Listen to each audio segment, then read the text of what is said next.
Voilà, on connaît la liste des 25 qui partiront à l'Euro.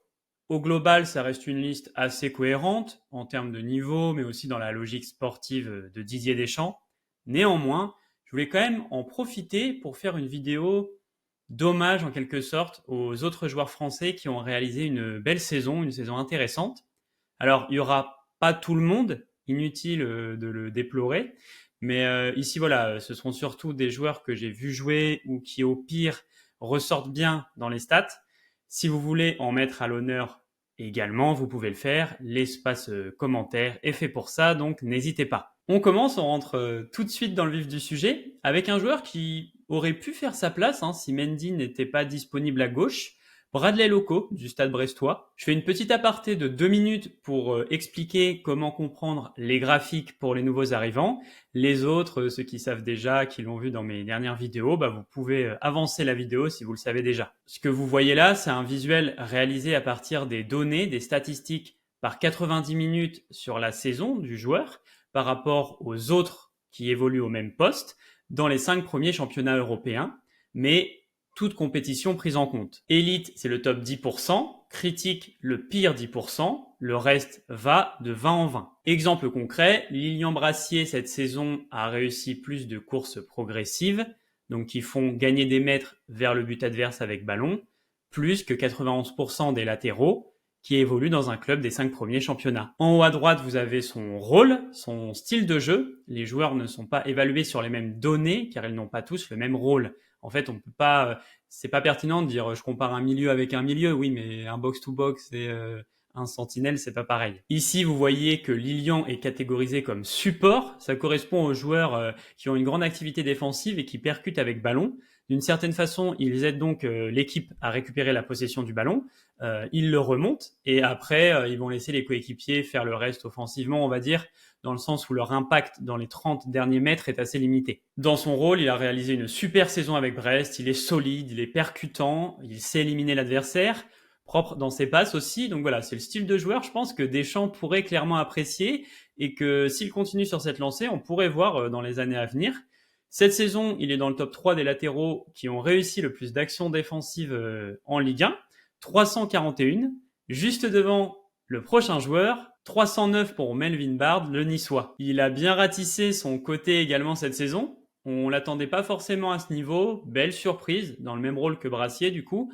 Il a moins de réussite par contre dans ses duels et ses passes, mais ça donne au moins une idée de comment il pourrait se développer. Et puis, il est parvenu quand même à récupérer énormément de ballons, comme on l'a vu juste avant.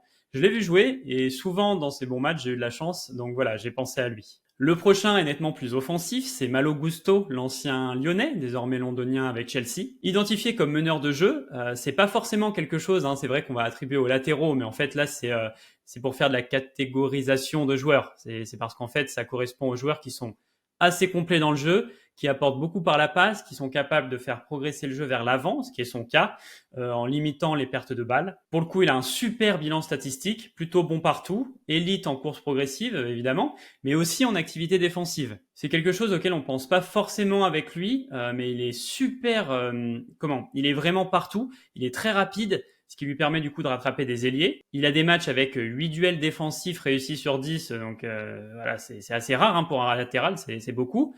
On l'a pu le voir stopper Garnacho, Doku et d'autres sur les screens là, il y a des exemples, mais ouais, c'est vraiment un joueur qui m'intrigue parce que je me demande quel sera son plafond. Il est assez complet et polyvalent. En tout cas, voilà, c'est vraiment prometteur. On quitte les latéraux pour aller dans l'axe du terrain et on va commencer par Jean-Claire Todibo, le Niçois, après Melvin Bard. Il fait une première partie de saison vraiment de très haut niveau, un des éléments clés du bon départ de son club en Ligue 1.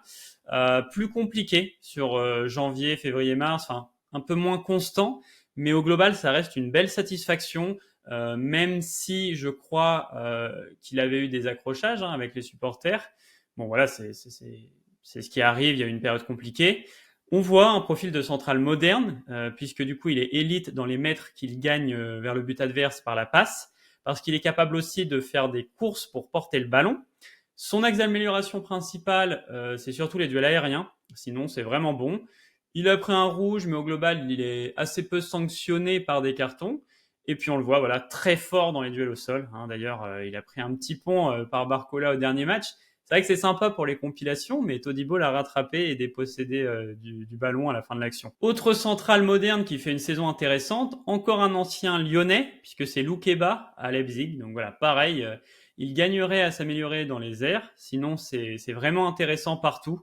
Vous le voyez, c'est assez faible en activité défensive, mais ça, c'est pas nécessairement un facteur de performance en fait. C'est plus une question de style de jeu, un petit peu comme Virgil van Dijk, qui va plutôt être prudent dans sa gestion des duels. Et d'ailleurs, le prochain joueur en dispute assez peu également, c'est Lenny Yoro, le Lillois. Donc lui, pour le coup, il est clairement identifié comme stopper, puisqu'en fait, il ne ressort pas dans les données relatives à la prise d'initiative. Il est vraiment impliqué pour stopper l'adversaire dans les airs ou au sol. Mais que ce soit par la passe, la course ou le volume défensif, l'activité défensive, c'est plus limité. Là où il brille, c'est dans la science défensive, la défense propre. Il va gagner beaucoup de duels avec peu de déchets. Mais en voyant les matchs, c'est vrai que tu te dis qu'il pourrait sortir plus souvent sur le porteur. Mais en tout cas, à 18 ans, c'est très fort. C'est sans doute mieux d'ailleurs qu'il soit déjà solide défensivement et moins bon techniquement que l'inverse. Il va sans doute progresser là-dessus avec le temps. On passe à présent au milieu de terrain, avec d'ailleurs un milieu qui lui n'a pas peur de prendre des initiatives. TJ Savanier, le roi sans couronne du championnat, le préfet de l'Hérault, il y en a qui disent ça, c'est assez drôle. C'est un joueur qui est quand même pas mal reconnu en Ligue 1, peu importe les supporters. Il les a parfois mis en rage, mais globalement, c'est un des piliers, un des tontons du championnat. Vous le voyez, il apporte beaucoup par la passe, énormément, que ce soit pour créer du danger ou pour progresser vers le but adverse. Il n'est plus vraiment percutant, mais il sait se servir de sa qualité de dribble pour sortir de situations difficiles. Son activité défensive est moyenne, mais il est fort dans les duels. Et là où il pêche, c'est surtout dans les pertes de balles. Donc c'est pas forcément dans les pieds. Lui, ses pertes de balles, c'est surtout lié aux passes manquées. C'est vrai que pour un milieu, il a un taux de passe réussi assez faible, justement parce que il va tenter presque à chaque fois qu'il va avoir une ouverture. Puis Montpellier essaye d'attaquer rapidement, donc c'est corrélé. Il y a du déchet dans la passe, comme pour le prochain joueur qui lui aussi en a fait de belles et a une bonne vision, Jordan Verretou de l'OM. C'est un joueur qui a pas mal apporté au club marseillais cette saison, un des hommes forts. Vous allez peut-être vous demander d'ailleurs pourquoi il est identifié comme meneur offensif et pas meneur tout court comme Savanier. La différence, en fait, elle se fait dans l'apport, l'impact dans le dernier tir. C'est quelque chose qu'il faut vraiment intégrer. Quand un milieu a beaucoup marqué, il faut tout de suite voir s'il tire les pénaltys de son équipe ou pas. Cette saison, Savanier, c'est 9 buts, mais en fait, il y en a 2 qui sont pas sur pénalty. Verretou, il en a marqué 5, donc 4 sans pénalty, donc le double. C'est un aspect que les autres clubs regardent directement. Nous, dans le recrutement, dans les analyses, on est obligé de regarder pour pas se faire avoir si on a besoin d'un milieu qui marque. Autre exemple, par exemple, Çalhanoğlu de l'Inter, 16 buts cette saison. Tu te dis, mais le mec, tu le recrutes, c'est ta garantie offensive, etc. En fait, c'est parce qu'il tire les pénaltys. Sinon, il a marqué moins que Verretou dans le jeu. Il est à 3. Donc souvenez-vous-en, on surestime beaucoup l'impact des milieux dans le dernier tir quand ils tirent les pénaltys. Pour en revenir à Verretou, bon apport, l'activité défensive m'a un peu surpris, je m'attendais à plus dans ma tête de mémoire les saisons précédentes et même je pense que c'est le cas. Il était plus haut, donc il y a sûrement, on voit cette différence et ce côté-là plus offensif qu'il a eu. Il n'a pas énormément de duels défensifs joués, d'actions défensives au global. Et puis voilà, comme je le disais, il y a aussi pas mal de pertes, notamment par la passe. Mais c'est un peu comme Savanier.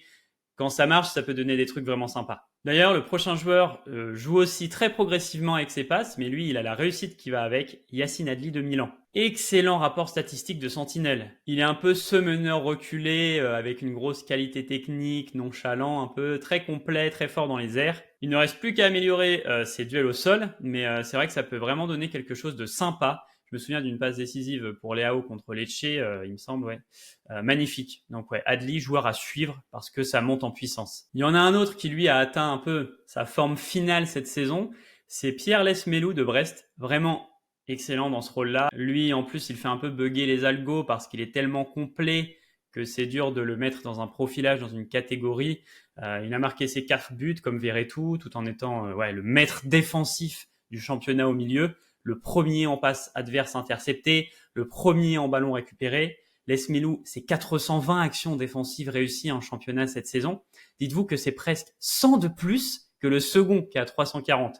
Donc tout bonnement exceptionnel. La pieuvre, le ratisseur du Stade brestois. Je vous disais que le second est à 340, et c'est sur lui qu'on va s'attarder à présent. Bonjour monsieur Benjamin André, autre tonton de la Ligue 1, le poumon du LOSC depuis plusieurs saisons, l'infatigable, identifié comme récupérateur du coup, activité défensive incroyable, avec une bonne capacité de relance. Il a un bon jeu long, il fait vraiment un beau duo avec Ben Taleb pour fluidifier le jeu de l'équipe. Il est au four et au moulin en tout cas, et c'est un joueur qui est un des visages de notre championnat, donc il a une petite place dans notre cœur. Je sais que certains l'aiment pas trop, un peu pour les mêmes raisons que Savanier, mais bon, il aura quand même sacrément fait le boulot sur toutes ces années. On termine les milieux du côté de la PL avec un autre récupérateur, Boubacar Kamara, ancien Marseillais. Dans son profil, comme vous le voyez, c'est très clean, surtout que il joue en première ligue. C'est dommage qu'il se soit blessé au genou, il a manqué la seconde partie de saison. Mais franchement, ça partait bien, il montrait de belles choses. Là, c'est sa 4e blessure à Villa, la plus grosse. J'espère que ça va pas le suivre éternellement. J'en ai un peu peur. Passons aux attaquants à présent, avec une fois de plus dans la vidéo, une belle figure de notre championnat, Wissam Ben Yedder, 19 buts et 2 passes décisives, toutes compétitions confondues cette saison, en 2400 minutes jouées. Le profilage le met faux neuf parce que il touche des ballons hors de la surface, il effectue des dernières passes, donc des passes qui créent des occasions. D'ailleurs, il a plus créé qu'il n'a été récompensé par les passes décisives. Il en a 2, mais il en mérite environ 6. Et également de belles passes en profondeur. C'est un aspect dont on parle assez peu chez lui. Quand on parle de Ben Yedder, c'est pas vraiment évoqué, mais pour un neuf, il a trouvé pas mal de fois ses coéquipiers en profondeur, que ce soit plus ou moins proche du but adverse. Pour le coup, c'est quelque chose qui est plus intégré chez les gens pour le prochain avant-centre. Alexandre Lacazette, le général. Belle qualité de passe, grosse participation également. Du coup, au niveau du profil, c'est faux neuf aussi, avec un peu moins de dernières passes, mais par contre, plus d'activité défensive. On voit également qu'il marque plus qu'il ne se crée d'occasion, et ça, c'est parce qu'il a mis pas mal de buts compliqués dans des angles ou des situations difficiles. Depuis son retour à l'OL la saison dernière, il n'y a que Mbappé qui a plus marqué en Ligue 1, 56 buts contre 44 pour le Lyonnais. Voilà, trop fort, surtout quand on connaît le contexte de l'équipe sur ces 2 saisons-là. Les prochains attaquants sont surtout des joueurs qui ont explosé, qui se sont vraiment démarqués cette saison.